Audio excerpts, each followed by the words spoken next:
আসসালামু আলাইকুম। আজকে আমি আলোচনা করব অক্সিলারি ভার্ব নিয়ে।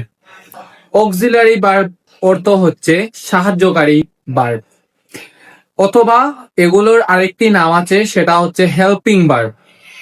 অক্সিলারি ভার্বের মধ্যে আছে be verb, do verb, have verb এবং মডাল ভার্ব। আজকে আমরা বি ভার্ব নিয়ে আলোচনা করি।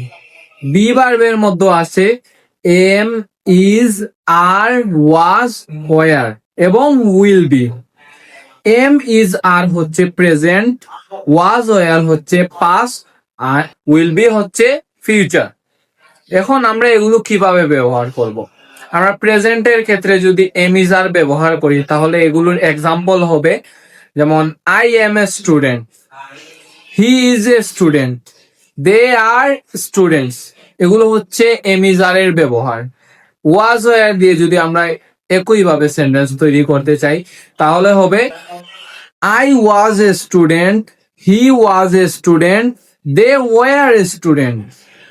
তাহলে আমরা বুঝলাম কি, am, is, are, was, were এগুলো হচ্ছে প্রেজেন্ট এবং পাস্ট, এবং এগুলোকে আমরা বি ভার্ব হিসেবে ব্যবহার করি।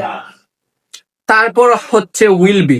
উইল বি সবার সাথে ব্যবহার করা যায়, আই এর সাথে, হি এর সাথে, দে এর সাথে, মানে যে কোনো ধরনের সাবজেক্টের সাথে উইল বি ব্যবহার করা যায় এবং তা ভবিষ্যৎ নির্দেশ করে। যেমন I will B a doctor, he will B a doctor. এইভাবে আমরা বি ভার্ব দিয়ে বিভিন্ন ধরনের সেন্টেন্স তৈরি করতে পারি। So, আজকের জন্য এইটুকুই। Thank you. আসসালামু আলাইকুম।